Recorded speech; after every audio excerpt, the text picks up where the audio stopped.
Welcome to doctor NYR YouTube channel. आज हम इस लेक्चर वीडियो में डिस्कस करेंगे enzymes for DNA replication. Please take a screenshot. DNA replication last time पे हमने पढ़ा था। DNA रेप्लिकेशन का मतलब क्या होता है? जो हमारा DNA है उसका सेम टू सेम कॉपी होना, उसी को बोलते हैं DNA रेप्लिकेशन। तो ये DNA रेप्लिकेशन लास्ट वीडियो में हमने डिस्कस किया है। यहाँ पे हम डिफरेंट एंजाइम्स को डिस्कस करेंगे, ठीक है ना। तो सबसे पहले इम्पॉर्टेंट एंजाइम जो है इस DNA रेप्लिकेशन में जिसका यूज़ होता है वो होता है DNA डिपेंडेंट DNA पॉलीमरेज, या शॉर्ट में इसको बोलते हैं DNA पॉलीमरेज। ये DNA पॉलीमरेज जो होता है ये क्या काम करता है? ये पॉलीमराइजेशन करता है, मतलब जो नए स्ट्रैंड जो बनते हैं उसको क्या करता है, उसको नए न्यूक्लियोटाइड्स जो होते हैं उसको ऐड करता है। न्यूक्लियोटाइड्स से ही बना होता है, मतलब एक न्यूक्लियोटाइड दूसरा न्यूक्लियोटाइड, इस तरीके से DNA बन जाता है, उसका रेप्लिकेशन हो जाती है।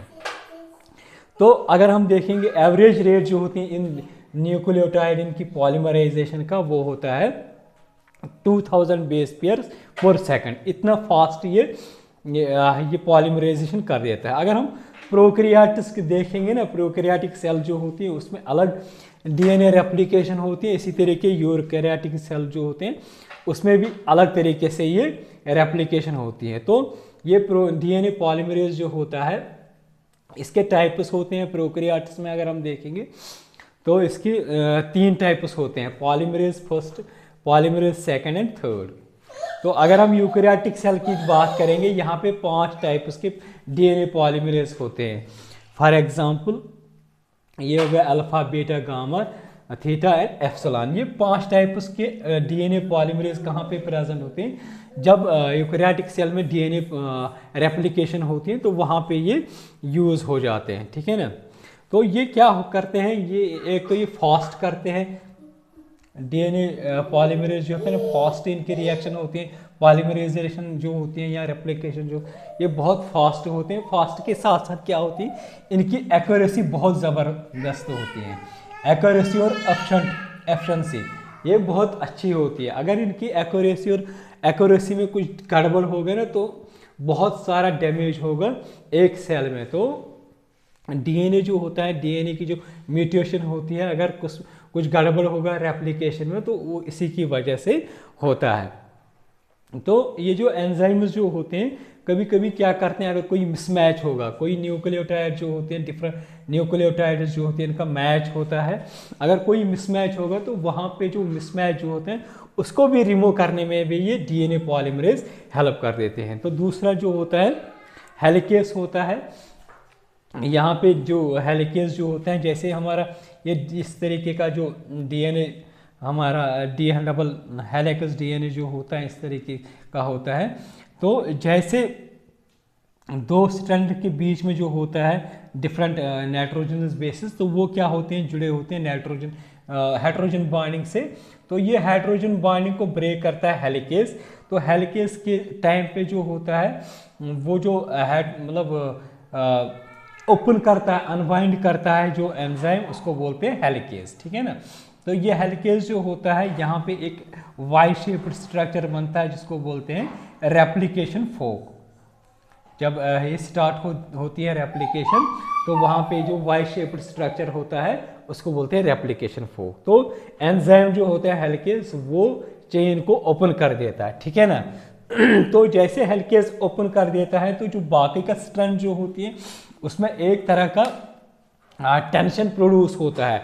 तो उस टेंशन को कम करने के लिए दूसरा एंजाइम आता है जिसका नाम होता है टोपोआइसोमेरेज। तो टोपोआइसोमेरेज का काम क्या होता है, ये जो भी टेंशन क्रिएट होता है इस अनवाइंडिंग से, किस अनवाइंडिंग से, हेलिकेस जो करता है, जो अनवाइंड करता है DNA कि जो डबल स्ट्रैंड्स हैं उससे जो टेंशन क्रिएट होता है एक DNA मतलब बाकी पोर्शन में, जैसे जैसे आगे आगे बढ़ेगा आगे आगे अनवाइंड हो जाएगा।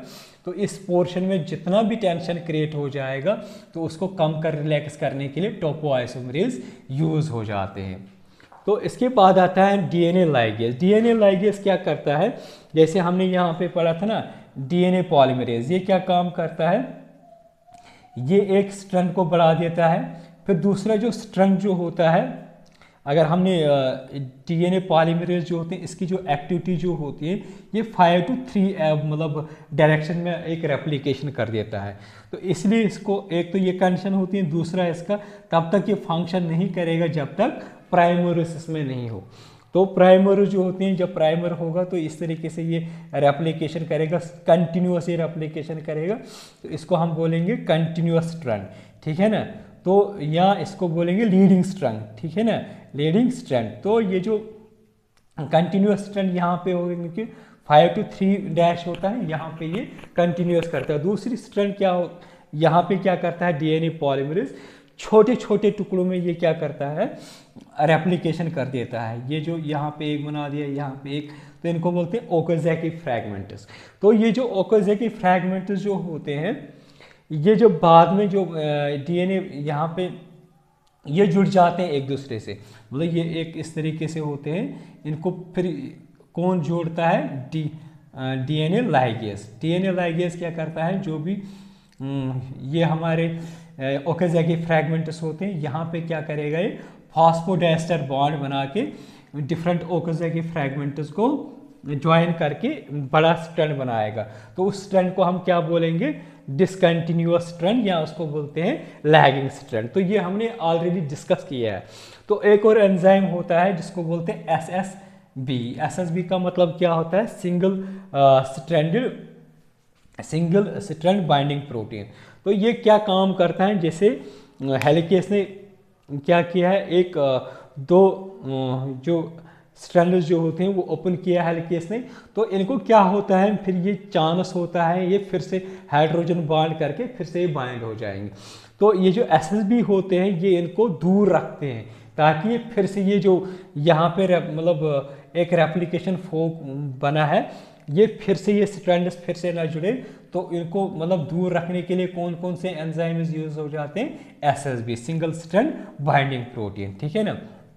इसके बाद आता है प्राइमर्स। मैंने पहले ही बताया प्राइमर्स जो होता है ये तब तक डीएनए पॉलीमरेज जो होता है एक स्ट्रैंड के रेप्लिकेशन नहीं करेगा जब तक प्राइमेज का यूज नहीं होता है। प्राइमेज क्या होता है, ये एक 10 to 12 न्यूक्लियोटाइड्स का एक स्ट्रैंड होता है जो बहुत इंपॉर्टेंट होता है डीएनए पॉलीमरेज की एक्टिविटी के। यहाँ पे एक आएगा प्राइमर जो प्राइमेज बनाता है, फिर ये डीएनए पॉलीमरेज अपना रेप्लिकेशन करेगा तो यहाँ पे भी आएगा, तो फिर ये डीएनए पॉलीमरेज जो होता है ये अपनी एक्टिविटी करेगी।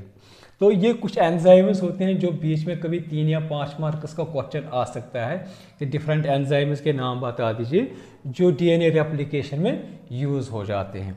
अगर आप लोगों को हमारा ये वीडियो अच्छा लगा होगा प्लीज़ इस चैनल को सब्सक्राइब कर दीजिएगा, वीडियो को लाइक एंड शेयर कर दीजिएगा। Thank you very much.